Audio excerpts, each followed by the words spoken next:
Bismillahirrahmanirrahim. Assalamualaikum warahmatullahi wabarakatuh. Alhamdulillahirabbil alamin, hamdan katsiran thayyiban mubarakan fih. Asyhadu an la ilaha illallah wahdahu la syarikalah wa asyhadu anna Muhammadan abduhu wa rasuluh la nabiyya ba'dah. Allahumma shalli ala nabiyyina Muhammadin wa ala alihi wa sahbihi wa man tabi'ahum bi ihsanin ila yaumiddin. Rabbi shrah li sadri wa yassir li amri wahlul 'uqdatam min lisani yafqahu qawli. Wa ba'du.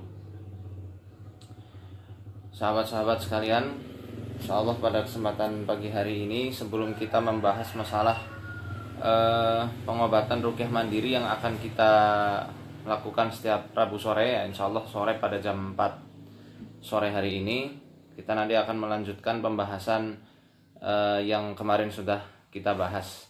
Namun sebelum itu, ya seperti biasa, kita ada beberapa kajian-kajian yang mendukung pada proses penyembuhan. Insyaallah pada pagi hari ini kita akan sedikit sekali membahas kitab Ad-Da'u wad-Dawa karya Asy-Syaikh Al-Imam Syamsuddin Abu Abdillah Muhammad yang lebih dikenal dengan Ibnul Qayyim rahimahullahu ta'ala. Ya. Mengenai kitab Ad-Da'u wad-Dawa sendiri, ya, itu sebenarnya kitab ini tidak ada judul tetap, ya. Tidak mempunyai judul yang tetap. Pada awal cetakannya di Mesir tahun 1282 Hijriah, ya, itu namanya bukan Ad-Da'u wad-Dawa, tetapi Al-Jawabul Kafi liman sa'ala an dawa'is syafi. Ya. Nama lainnya Ad-Da'u wad-Dawa adalah Al-Jawabul Kafi liman sa'ala anid dawa'is syafi. Jawaban yang memuaskan bagi siapa saja yang bertanya tentang suatu obat yang menyembuhkan. Itu judulnya. Tapi di tahun 1377 Hijriah, kitab tersebut dinamai dengan Ad-Da'u wad-Dawa. Ad-Da'u wad-Dawa, penyakit dan obatnya. Nah, sebenarnya sama saja karena dua kitab ini hanya dua judul tapi satu kitab. Isinya sama dan tidak ada yang beda. Gitu ya. Kita langsung saja mengenal tentang sejarah kitab Ad-Da'u wad-Dawa. Ini sebenarnya adalah jawaban yang disampaikan oleh Ibnul Qayyim rahimahullah terhadap seseorang yang bertanya kepada beliau tentang kegundahan hatinya. Ya. Dia merasa punya suatu penyakit yang mana dengan penyakit itu kalau dibiarkan secara terus-menerus akan merusak dunia dan akhiratnya.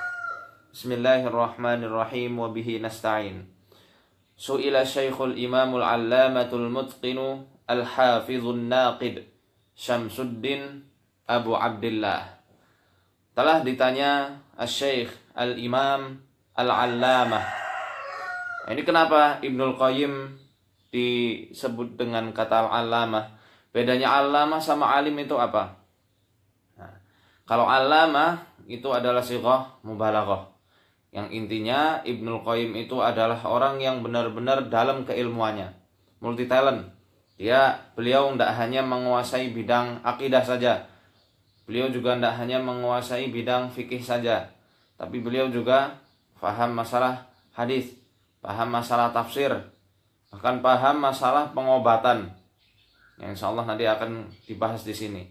Maka Al-Allamah ini tidaklah julukan Allamah ini diberikan kecuali kepada orang-orang yang mempunyai ilmu yang sangat luas, mempunyai ilmu yang luas. Tidak hanya satu bidang keilmuan saja yang dia kuasai, tapi ada berbagai bidang keilmuan yang lain yang dia benar-benar kuasai. Al-Mutqin, yang kuat keilmuannya. Ya. Jadi nggak cuma sekedar ingat habis itu lupa, nggak juga seperti saya harus buka-buka buku, tapi mungkin benar-benar faham, benar-benar detail dan kuat, baik hafalannya baik pemahamannya. Al-Hafidh, beliau juga hafidh. Al-Hafidh di sini bukan hanya menghafal Al-Quran saja, beliau juga hafal ratusan bahkan ribuan hadis. An-Naqid, seorang kritikus yang ulung. Syamsuddin ini adalah lakopnya ya, atau julukannya Ibnul Qayyim rahimahullah, bukan nama orang. Syamsuddin ya, ibaratnya cahayanya agama karena banyaknya keilmuan yang beliau kuasai. Abu Abdillah adalah kunyahnya ya. Nama aslinya Ibnul Qayyim siapa? Muhammad Ibnu Syekh Taqiyuddin Abi Bakar. Jadi nama aslinya Ibnul Qayyim rahimahullah adalah Muhammad ya. Bapaknya adalah Asy-Syaikh Taqiyuddin Abi Bakar Al-Ma'ruf bi Ibni Qayyim Al-Jauziyah. Ibnu Qayyim ini dikenal oleh banyak orang dengan nama Ibnu Qayyim Al-Jauziyah. Arti Ibnu Qayyim apa? Ini sedikit perkenalan dulu ya sebelum kita bahas lebih dalam tentang kitab beliau rahimahullah ta'ala. Ibnu Qayyim. Kenapa ketika ada Al-Jauziyah Qayyimnya alif lamnya dihilangkan? Jadi Ibnu Qayyim ini atau Ibnul Qayyim kalau tidak pakai Al-Jauziyah disebut Ibnul Qayyim karena Muhammad ini yang menjadi nama aslinya. Beliau adalah anak dari mudir atau kepala sekolah. Qayyim itu artinya ya mudir, kepala sekolah. Al-Jauziyah itu nama sekolahan. Kalau tidak salah di Damaskus ini.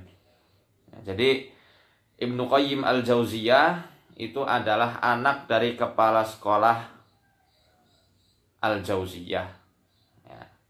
Nama madrasahnya adalah Al-Jauziyah. Makanya disebut Ibnu Qayyim Al-Jauziyah.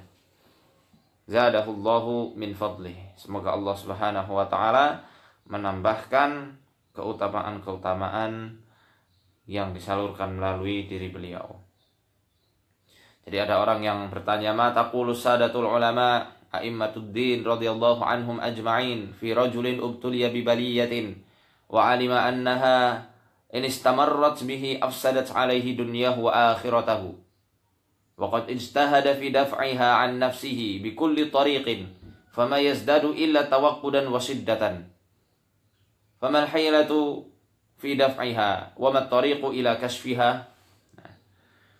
Intinya orang ini bertanya kepada para ulama saat itu, khususnya pada Ibnul Qayyim rahimahullah, bagaimana pendapat kalian wahai para ulama, wahai para imam agama, semoga Allah meridhoi kalian semuanya, tentang seorang lelaki yang diuji oleh Allah Subhanahu wa taala dengan suatu ujian. Dan dia tahu bahwasanya ketika ujian ini, penyakit ini dibiarkan terus-menerus, maka penyakit itu akan menggerogoti agama dan juga dunianya, akan merusak dunia dan juga akhiratnya. Tetapi ketika seorang lelaki itu berusaha untuk melepaskan diri dari penyakitnya, tidaklah dia merasakan kecuali kegalauan yang terus-menerus bertambah. Tidaklah ia merasakan kecuali penyakit itu terus-menerus bertambah parah. Maka bagaimana cara untuk menghilangkan penyakit itu dan menghindari penyakit yang sudah dideritanya? Ya, maka dengan satu pertanyaan orang ini, Ibnul Qayyim rahimahullah menjawab dengan jawaban yang bisa dijadiin buku. Subhanallah ya. Para ulama zaman dulu seperti itu. Mereka amat sangat serius ketika menjawab pertanyaan-pertanyaan dari umat. Tidak seperti saya dan tidak seperti kita semua.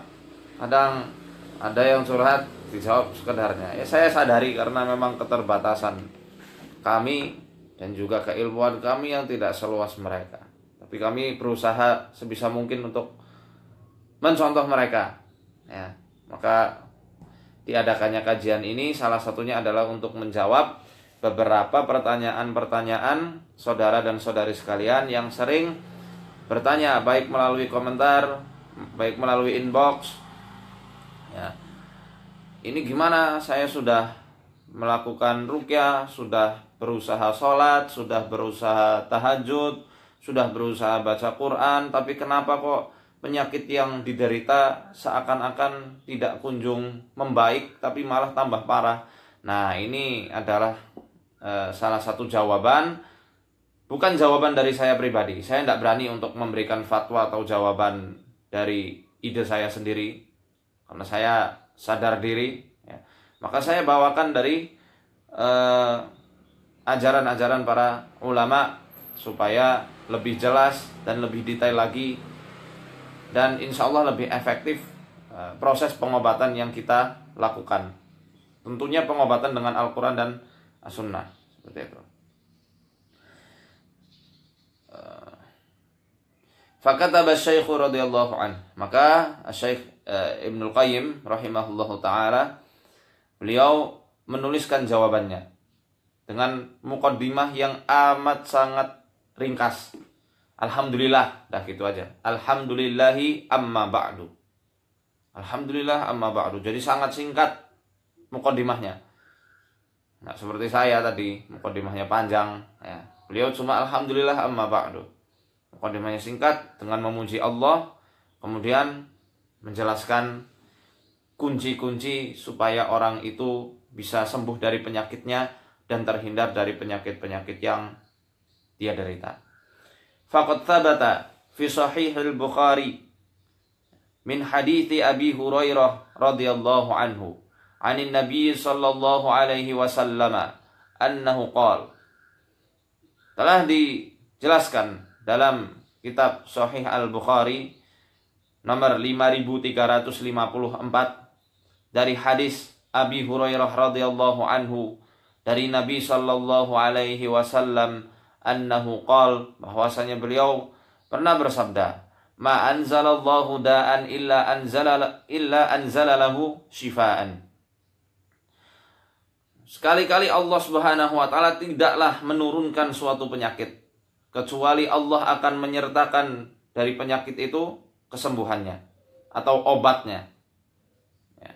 Allah tidak menurunkan suatu penyakit kecuali Allah juga telah menurunkan obat baginya. Ini bisa dihafal sebagai motivasi untuk diri kita. Apapun penyakit yang sedang diderita oleh bapak ibu yang ada di rumah, untuk saudara-saudariku yang ada di rumah, separah apapun, seaneh apapun, ingat, Allah tidak biarkan penyakit tanpa ada obatnya. Allah berikan Anda penyakit, maka Allah pun sudah sediakan obatnya. Tinggal kita mau atau tidak mencarinya, mau atau tidak mempelajarinya. Wa fi sahih Muslim, di dalam kitab Sahih Muslim, min hadithi Jabir ibni Abdullah, dari hadisnya Jabir bin Abdullah, dia berkata, qala Rasulullah sallallahu alaihi wasallam, Rasulullah sallallahu alaihi wasallam bersabda, likulli da'in dawaun, di setiap penyakit terdapat obatnya. Fa idza usiba dawa'ud da'i bara'a bi idznillah, yang apabila obatnya itu cocok, ya, klop dengan penyakitnya, bara'a bi idznillah, maka penyakit itu akan sembuh dengan izin Allah Subhanahu wa taala. Maka ini menjadi kaidah yang amat sangat penting dalam pengobatan, baik pengobatan nabawi maupun pengobatan modern. Ya. Maka dari itu kadang tidak hanya Anda itu cukup datang ke peruqyah. Kadang peruqyah itu hanya ahli dan kita bertakhusus dalam bidang ruqyah syariah saja, tetapi tidak mendalami bidang medis. Maka alangkah baiknya bagi Anda yang datang ke peruqyah juga harus datang ke orang-orang yang mengerti masalah kedokteran dengan detail, yang dia memang takhusus dalam ilmu kedokteran. Supaya apa? Mendapatkan solusi yang tepat. Yang mana ketika solusi itu menjadi sebuah yang klop, ya, yang bisa mengimbangi penyakit tersebut, maka penyakit ini akan terbawa lepas dari obat yang sudah diberikan. Tentunya ada dosis-dosisnya, baik obat untuk rohani maupun obat untuk badan. Maka mafhum mukhalafahnya, pemahaman yang sebaliknya, ya, ketika obat itu tidak cocok, ya, tidak klop dengan penyakitnya, maka tidak akan sembuh. Karena di sini dikatakan bara'a biidznillah. Ketika apa? Faida usibat dawa udda. Ketika obat itu cocok dengan penyakit, penyakit akan lepas, akan hilang, sembuh dengan izin Allah. Tapi kalau obatnya tidak cocok, solusinya tidak tepat, penanganannya tidak tepat, bukannya penyakit itu akan sembuh, tetapi malah akan bertambah parah. Begitu juga mungkin bagi Anda yang sering bertanya-tanya di Facebook kami, gimana ini saya kena gangguan sihir, kena gangguan jin misal, atau kena ain. Kenapa ketika saya baca Quran, sudah sholat, sudah nutup hijab, kenapa masih diganggu? Atau kenapa malah tambah parah? Nah, di sini mungkin ada sesuatu yang salah atau cacat dalam solusi penanganannya. Ya, dalam penanganannya mungkin ada yang kurang tepat. Ya. Wa fi musnadil Imam Ahmad, dalam musnadnya Imam Ahmad, ya, jilid 4 halaman 278, min hadithi Usamah bin Syarik, dari hadisnya Usamah bin Syarik, anin Nabi sallallahu alaihi wasallam, dari Nabi sallallahu alaihi wasallam, inna Allah lam yunzil da'an illa anzala lahu shifaan. Allah Subhanahu wa taala tidak menurunkan penyakit kecuali Dia telah menurunkan obat atas penyakit tersebut.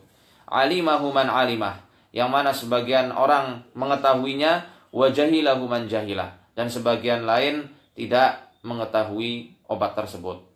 Wa fi lafdhin, dan dalam lafaz yang lain dikatakan innallaha lam yadha' da'an illa wada'a lahu shifaan. Sesungguhnya Allah tidaklah meletakkan suatu penyakit kecuali Allah juga telah menyiapkan obatnya. Au dawaan, atau juga obatnya, penyembuh atau juga obatnya.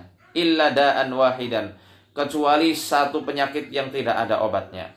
Maka para sahabat saat itu bertanya, penyakit apa itu wahai Rasulullah? Wahai Rasulullah, qal al-haram, yang dimaksud satu penyakit yang enggak ada obatnya adalah penyakit tua.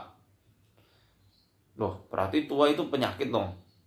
Terus gimana itu orang-orang tua yang masih sehat?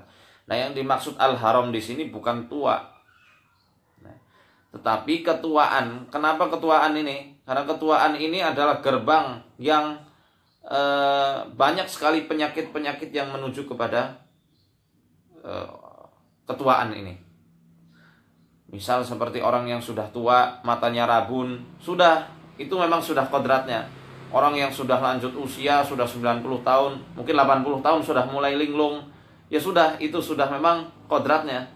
Seperti yang Allah jelaskan dalam surat Al-Hajj ayat 5. Nanti bisa dicek sendiri. Nah, ketika Allah sudah capaikan seseorang itu pada tingkatan usia dewasa, Allah akan cabut lagi sedikit demi sedikit ingatannya. Itu sudah menjadi fitrahnya manusia. Jadi pikun, linglung itu sudah tidak ada obatnya. Kalau pikun dan linglungnya itu di usia senja. Lah, kalau pikun dan linglungnya ini masih di usia-usia produktif, itu yang masalah. Ya. Seperti itu. Wa hadza ya'ummu adwa al-qalbi war-ruhi wal-badani wa adwiyataha. Ya. Dan hadis-hadis Nabi yang sudah kita sebutkan tadi mencakup seluruh penyakit-penyakit yang ada pada hati manusia. Penyakit ruh, yang dimaksud ruh di sini adalah penyakit kejiwaan.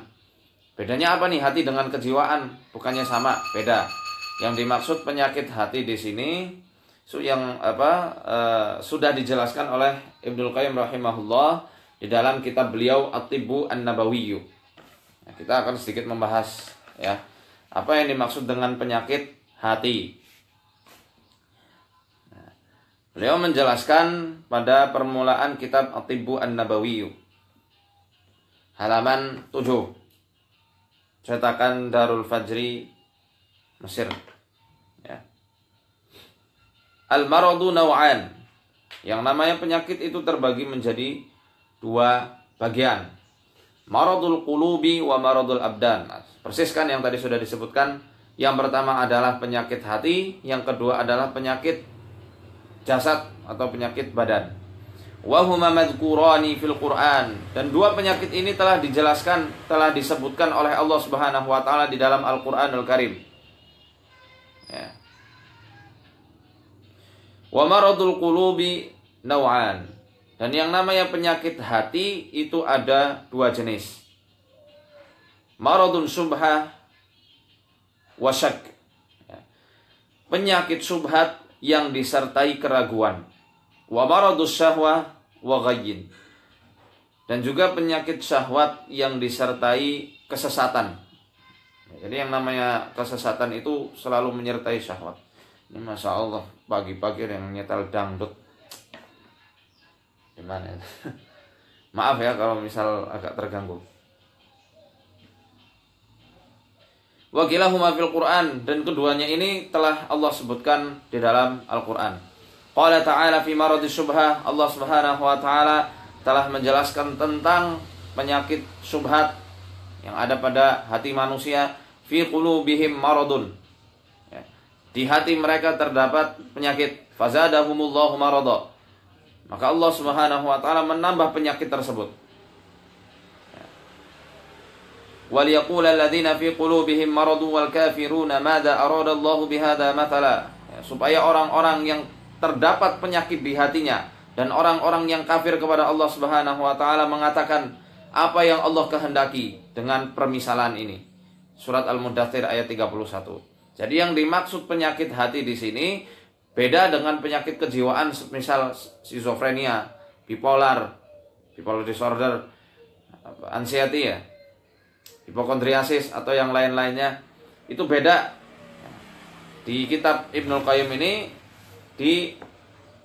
dipisahkan antara penyakit hati yang disebutkan dalam Al-Quran dan penyakit ruh atau penyakit nafas, penyakit jiwa. Kedua-duanya ini bukan sesuatu yang sama.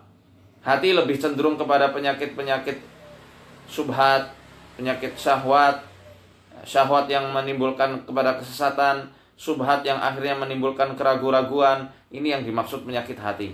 Beda ya. Jadi beda antara penyakit ruh secara kejiwaan dan penyakit hati yang Allah sudah sebutkan di dalam Al-Qur'anul Karim. Wa qala ta'ala fi haqqi man du'iya ila tahkimil Qur'ani was sunnah. Dan demikian Allah Subhanahu wa taala telah berfirman mengabarkan kepada kita tentang orang-orang yang diseru oleh Allah Subhanahu wa taala untuk mengambil hukum dari Quran dan sunnah. Fa'aba wa a'rad. Yang mana orang-orang tersebut menimpalinya, mengabaikannya, tidak mau untuk mengambil hukum dari Quran dan Sunnah. Bisa dilihat nanti dalam surat Nur ayat 48 sampai ayat 50. Yang intinya Allah di ayat 50-nya berfirman afi qulubihim maradun amirtabu am yakhafuna ay yahifallahu alaihim wa rasuluh bal ulaika humudz zalimun. Apakah di hati mereka terdapat penyakit sehingga tidak mau datang ketika dipanggil oleh Rasul untuk mengambil hukum dari Quran? Amir tabu, apakah mereka itu terdapat keraguan di hatinya?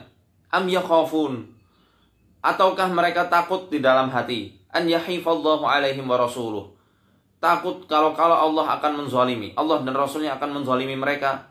Bal ulaika humudz zalimun, sekali-kali tidak, tetapi merekalah orang yang zalim terhadap dirinya sendiri. Jadi di sini di dalam surat Nur bahkan lebih jelas yang dimaksud penyakit hati ya. Afi qulubihim marad, apakah ada penyakit hati pada mereka? Amir tabu, keraguan-raguan, yakhafun, takut, khawatir, cemas. Itu adalah salah satu penyakit-penyakit yang biasanya diderita oleh manusia di jantung atau hati mereka.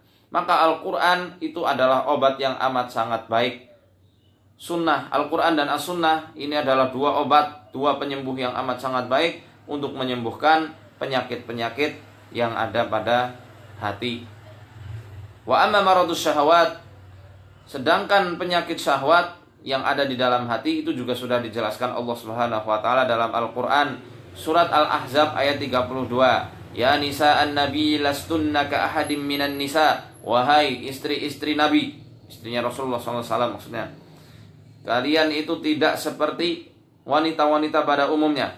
Ini taqaytunna fala takhda'na bil qawli fayatma'al ladzi fi qalbihi marad. Ya. Apabila kalian bertakwa, jangan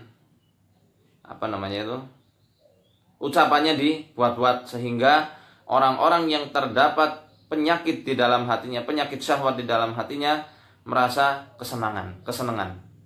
Ya. Fahada maradus syahwah az-zina. Maka inilah yang dimaksud dengan penyakit syahwat.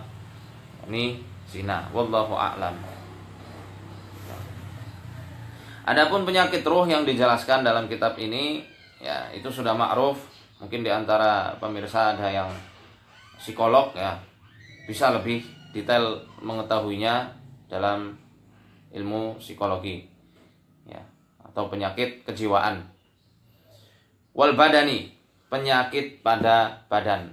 Nah, hadis-hadis dan ayat-ayat Quran yang sudah tadi kita sebutkan itu juga mencakup tata cara atau metodologi untuk mengobati penyakit-penyakit yang diderita manusia pada jasadnya, pada raganya. Bukan hanya penyakit jasmani, bukan hanya penyakit hati saja, bukan hanya penyakit jiwa saja yang bersifat maknawi, tapi juga penyakit yang benar-benar kelihatan. Itu sudah dijelaskan oleh Allah Subhanahu wa taala di dalam Al-Qur'an. Faslu fi maradil abdan. Dalam kitab Tibbun Nabawi pada pasal penyakit jasad atau penyakit badan, ya, itu dijelaskan. Wa amma maradul abdan, ya, tentang penyakit badan, faqala ta'ala, maka Allah Subhanahu wa taala sudah mengabarkan, laisa 'alal a'ma harajun wala 'alal a'raji harajun wala 'alal maridi haraj. Ya. Tidak ada halangan bagi orang yang buta, tidak juga ada halangan bagi orang yang pincang, dan tidak ada halangan bagi orang yang sakit. Kebutaan, kaki yang pincang, fis safari lijtima'i syiddatil harakah, supaya ya, mereka yang mempunyai hajat untuk bepergian jauh tidak kehilangan tenaganya kemudian bisa jatuh sakit, lijtima'i syiddatil harakah, karena dia harus beraktivitas dengan aktivitas yang berat. Maka Allah berikan kemudahan untuk musafir, berbukalah, silahkan, supaya kesehatanmu terjaga. Ya. Wa ma yujibuhu minat tahil. Apabila dia sulit puasa dan butuh suntikan energi, tubuh itu butuh suntikan energi, karena ketika bekerja keras, ya, melakukan aktivitas yang berat, safar jauh sekali, apalagi di zaman dulu belum ada pesawat, belum ada kereta api, belum ada mobil, pakainya onta, pakainya kuda, makanya Allah berikan keringanan, berbukalah. Faidatu min ayyamin ukhra, tapi ganti dengan hari yang lain. Supaya apa? Supaya badanmu tetap sehat dan terjaga. Ini wujud kasih sayang Allah yang Masya Allah luar biasa kepada manusia. Dan ada hikmah rahasia di balik itu semua. Allah hendak mengabarkan kepada kita bahwasanya kaidah pertama dalam menjaga kesehatan adalah, dalam mengobati tubuh kita adalah dengan menjaga kesehatan. Itu yang paling utama, jaga kesehatannya. Wa adamul ghadha alladhi yukhlifu ma tahallala fatakhuru quwwatu wa tad'uf.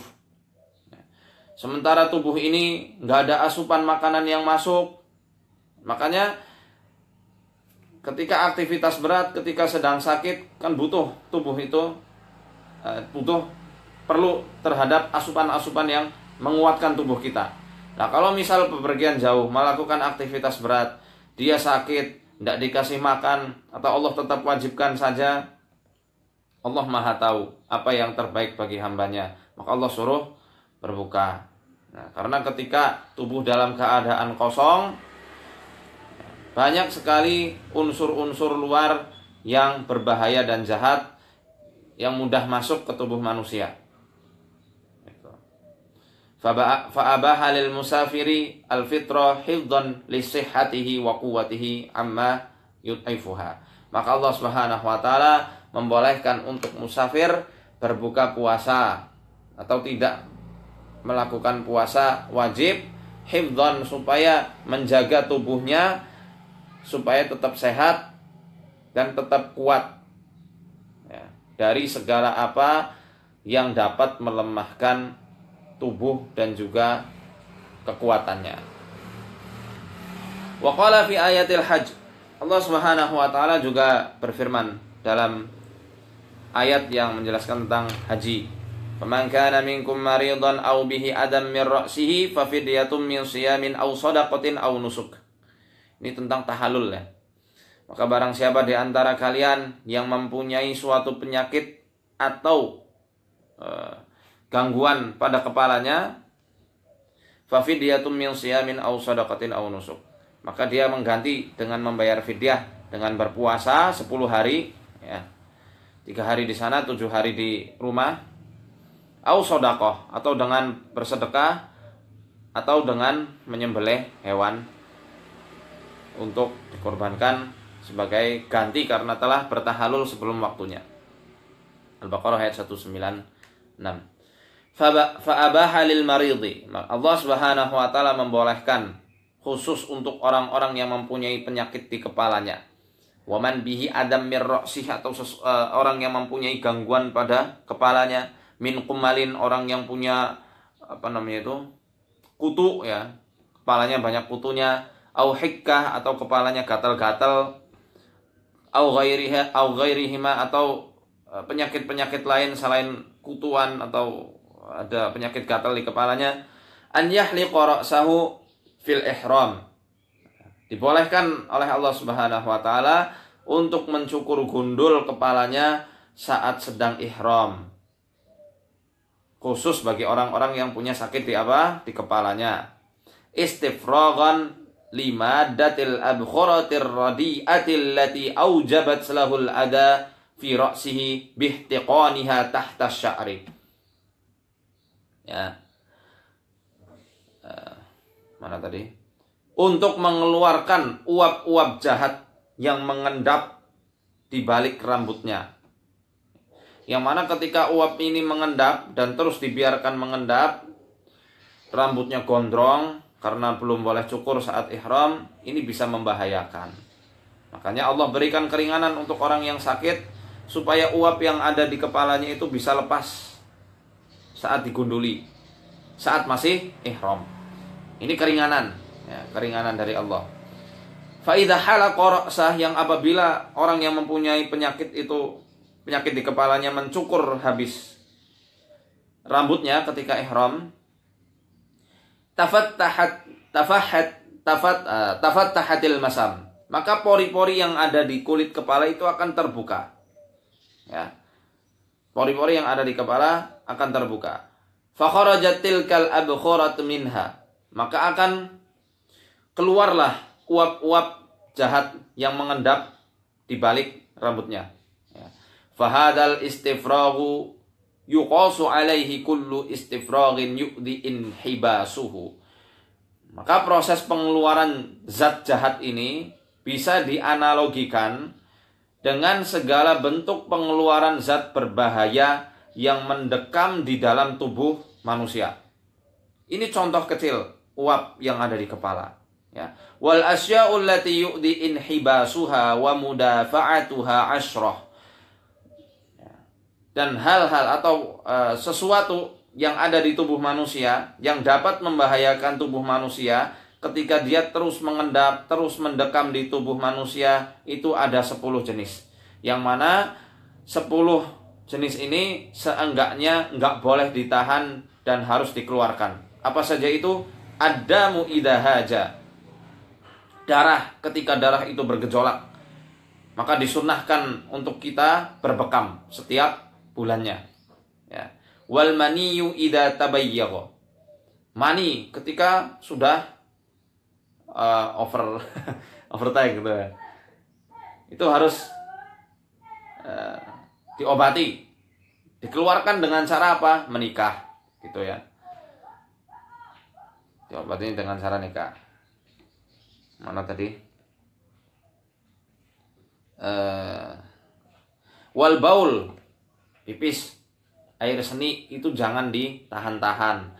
Kalau pengen pipis, langsung kamar mandi, keluarkan. Wal ghaid, kotoran, feses, itu juga jangan diengken, jangan ditahan-tahan. Kalau sudah kepengen pup, langsung ke kamar mandi, keluarkan. Karena itu akan membahayakan tubuh kalau nggak dikeluarkan. Warih, rih itu kentut. Kalau pengen kentut, jangan ditahan, tapi juga jangan dikeluarkan di sembarangan tempat. Mengganggu. Wal qoi, muntahan. Kalau pengen muntah, jangan ditahan. Nah kalau Ramadan piye? Kalau Ramadan jangan disengajakan untuk muntah, tapi juga jangan ditahan-tahan. Biasa saja kalau muntah, waktunya dia muntah ya muntahkan, nggak usah ditahan-tahan. Kalau nggak mau muntah, ya jangan dipaksa-paksakan. Wal utos, bersin, itu juga jangan ditahan. Keluarnya bersin mengeluarkan zat-zat buruk, zat-zat yang jahat dari tubuh manusia. Makanya Allah Subhanahu wa taala dikabarkan oleh Rasulullah sallallahu alaihi wasallam, "Innallaha yuhibbul utas wa yakrahut tata'ub." Allah Subhanahu wa taala mencintai ya, atau suka terhadap orang yang bersin. Tetapi Allah tidak menyukai orang yang menguap atau aktivitas menguap. Allah tidak suka aktivitas menguap, tapi Allah lebih suka aktivitas bersin. Karena bersin mengeluarkan unsur jahat dari dalam tubuh keluar. Inilah hikmah kenapa Allah Subhanahu wa taala menakdirkan orang yang flu itu bersin-bersin. Untuk mengeluarkan virus-virus jahat dari tubuh manusia. Coba Allah tidak berikan cara orang itu bersin ketika flu. Bisa membahayakan, bahkan bisa membunuh orang tersebut. Nah, kenapa Allah membenci nguap? Karena nguap ini, rongga mulut tidak diciptakan sebagaimana rongga hidung. Rongga hidung diciptakan bulu-bulu yang bisa menyaring mikroba-mikroba jahat yang masuk atau debu-debu yang jahat. Tapi mulut tidak ada rambutnya. Maka ketika nguap, nggak ditutup, mikroba-mikroba bisa masuk, virus-virus bisa masuk, debu-debu bisa masuk, setan ikut mengendarainya. Makanya dijelaskan dalam hadis riwayat Ibnu Majah, itu juga hadis riwayat Imam Bukhari. Kalau riwayatnya Ibnu Majah, Abu Daud dan Imam Tirmidzi dikatakan, "Idza tata'aba ahadukum falyughliq ala fihi biyadihi, fa inna syaitana yadkhul." Kalau salah seorang di antara kalian yang menguap, ya, ada yang menguap salah seorang di antara kalian, tutup mulutnya dengan tangannya. Karena saat menguap, setan itu hendak masuk ke dalam mulutnya. Atau dalam hadis riwayat Imam Bukhari dikatakan, "Idza tata'aba ahadukum falyaruddahu mastata'a." Ya. Apabila salah seorang di antara kalian menguap, tahan sebisa mungkin. Ini menguap ya, beda dengan bersin. Menguap tahan sebisa mungkin. Karena kalau tidak ditahan bisa membahayakan. Kalau nguapnya terlalu dalam, kita narik nafas dalam-dalam masuk, itu bisa bahaya bagi tubuh. Karena ada debu-debu, virus-virus, mikroba-mikroba yang bisa saja masuk tanpa kita ketahui. Karena apa? Ketika kita menguap sampai terdengar suara dhahika syaitan, maka setan akan menertawakan. Gak hanya menertawakan tapi ikut masuk, kemudian membuat orang itu menjadi sering malas. Bersin tadi ya, wal utas wan naum, itu juga tidur. Kalau udah waktunya tidur. Obat yang paling mujarab bagi orang yang ngantuk itu bukan dikasih doping. Kalau sudah saatnya capek, tubuh sudah lelah, tidur. Jangan ditahan-tahan. Harus pakai kopi lah supaya nggak tidur. Itu malah membahayakan tubuh. Wal ju', itu juga lapar. Maka kalau bisa makan sebelum lapar, dan berhenti makan sebelum kenyang. Ini kaidah yang faedah yang pernah saya dapatkan dari Mr. Arman Sibuaya.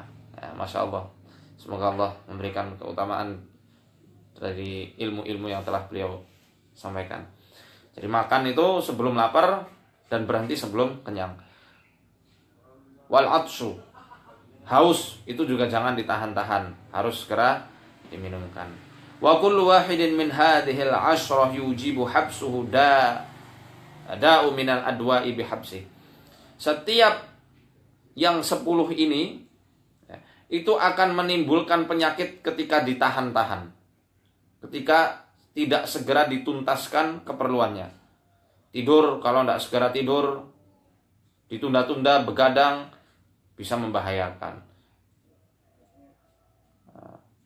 Kentut, mohon maaf, ketika ditahan-tahan, tidak dikeluarkan, gengsi gitu ya, maka itu juga bisa membahayakan. Maka kentutnya di kamar mandi, jangan di majelis taklim atau kentut ya dimarahin orang.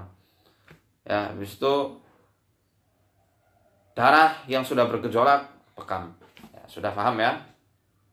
Waqad nabbaha subhanahu bistifraghi adnaha.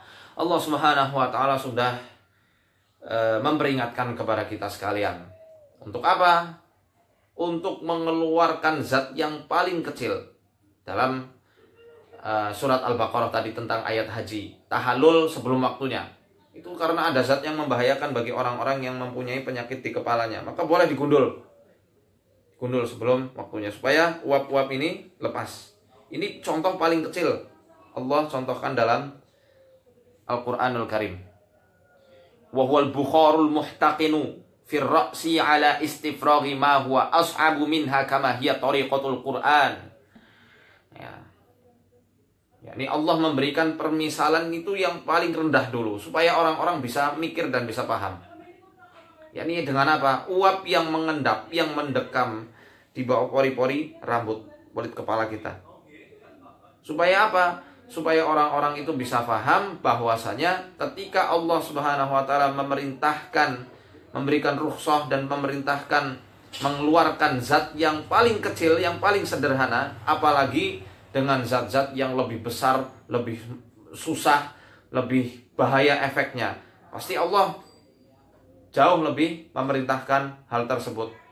Kama hiya tariqatul Qur'an, sebagaimana metodologi pengobatan Qur'ani, at-tanbihu bil adna 'alal a'la. Peringatan itu dengan sesuatu yang paling sederhana dulu. Yang mana dengan sesuatu yang sederhana ini yang akhirnya merambah pada sesuatu yang lebih kompleks dan lebih parah. Itulah mukjizatnya Al-Quran yang mengandung jawami'ul kalam. Ya. Seperti itu. Lalu yang ketiga, Allah Subhanahu wa taala juga menjelaskan pada ayat tentang wudu. Wa in kuntum marda aw ala safarin aw jaa ahadum minkum minal ghaiti aw lamastumun nisa falam tajidu ma'a fatayammamu sa'idan thayyiba. Ini apabila engkau sedang sakit, sedang safar jauh, atau tiba-tiba kepengen buang kotoran atau menyentuh wanita tanpa sengaja, falam tajidu ma'a. Lamastum ini sebagian ahli tafsir bukan hanya menyentuh ya, tetapi berjima, mohon maaf, berhubungan intim. Falam tajidu ma'a, tapi setelahnya kamu tidak menemukan air, fatayammamu, maka kamu boleh bertayamum. Fa'abaha lil maridi al-udul 'anil ma' ila turab hamiyatan lahu an yusiba jasadahu ma yu'dhi. Dibolehkan untuk orang-orang yang sakit mengganti air itu dengan debu. Hamiyatan lahu, supaya dia bisa menjaga kesehatannya. An yusiba jasadahu ma yu'dhi, supaya badannya itu tidak diserang dengan unsur-unsur jahat dari luar. Wa hadza tanbihun 'alal hamiyati an kulli mu'din lahu min dakhilin aw kharijin. Dan ini adalah peringatan Allah Subhanahu wa taala dalam Al-Qur'an supaya kita melindungi tubuh kita, melindungi kesehatan kita dari unsur-unsur jahat yang bisa merusak sistem kekebalan tubuh kita, baik unsur tersebut datangnya dari luar atau dari dalam tubuh kita. Orang yang sakit ya, itu terkadang dibolehkan untuk bertayamum saat penyakitnya bisa membahayakan dirinya.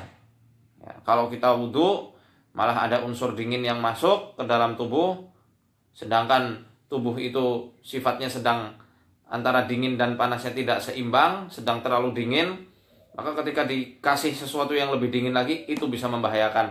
Makanya Allah Subhanahu wa taala memberikan rukhsah atau keringanan bagi orang-orang yang sakit untuk apa? Bertayamum. Ini pembahasan singkat tentang kitab At-Tibbu An-Nabawiyyu.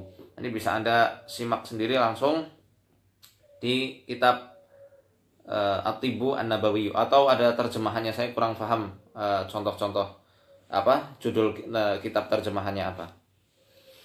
Ini sekilas dari apa yang dijelaskan oleh Ibnul Qayyim rahimahullah di halaman 12 ya, tentang penjelasan hadis-hadis Nabi yang menjelaskan bahwasanya semua hadis tersebut mencakup pengobatan untuk setiap penyakit, baik penyakit hati, apa aja tadi penyakit hati yang berupa syahwat, subhat, kesesatan, apalagi tadi kesesatan, penyesalan, terus apa, astagfirullahaladzim ya, tadi yang apa, keraguan ya, keraguan. Waroh, juga penyakit-penyakit kejiwaan, penyakit badan yang sudah tadi kita jelaskan. Wa adwiyataha, dan hadis-hadis tersebut menjelaskan juga tentang seluruh obat-obatan dari masing-masing jenis penyakit yang sudah disebutkannya.